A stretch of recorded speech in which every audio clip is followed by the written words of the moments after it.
Roger Godsiff.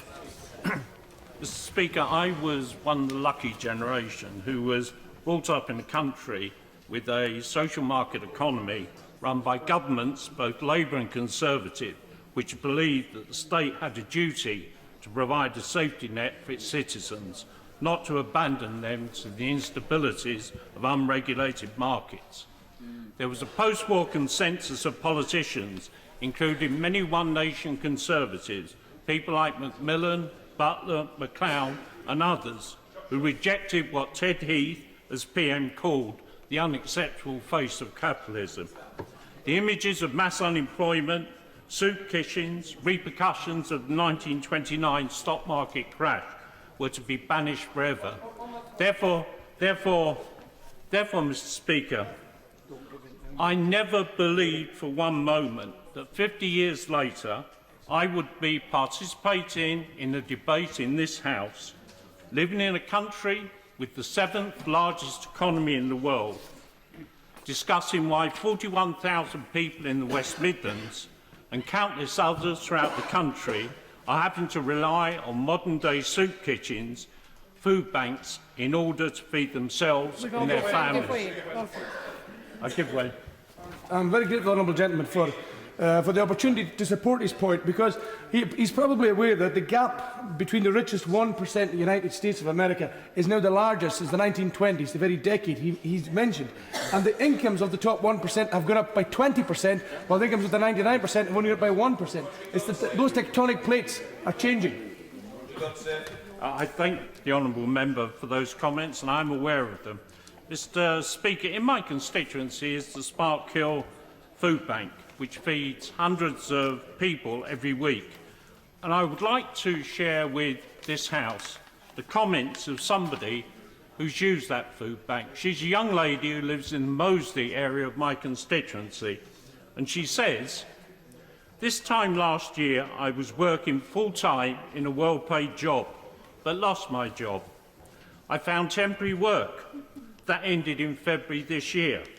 I also suffered bereavements and the breakdown of my long-term relationship and ended up in receipt of benefits.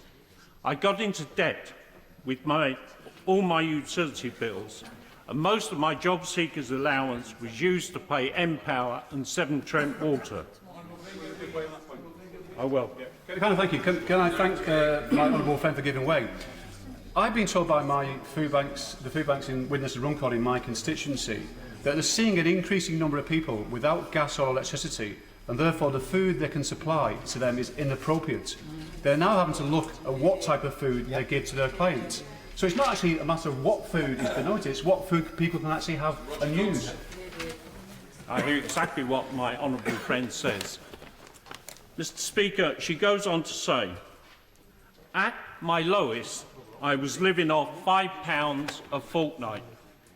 I eventually sought help and was referred to fantastic local charities who helped me deal with my debts and in turn referred me to the Sparkhill Food Bank. I will never forget going to the food bank. It was a humbling experience and I spent 40 minutes crying as I was so ashamed. But the workers at the food bank were fantastic and put me at ease, while assuring me that my circumstances were not my fault and in no way a reflection of me as a human being." She says, "Luckily my circumstances are going to change for the better very soon, as I've recently found a job. But I will never forget the kindness of strangers who helped me fill my belly in England in 2013. Mr. Speaker, the government ought to be ashamed of presiding over a situation where people like this have to go through what this young lady, who is not feckless, who is not a shirker, has had to go through. And I say this to the government. At the end of the day,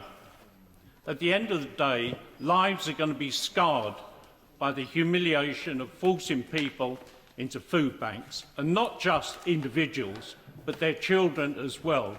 And whatever the government says, and the MPs on the other side of the House, you should be ashamed of that. Yeah.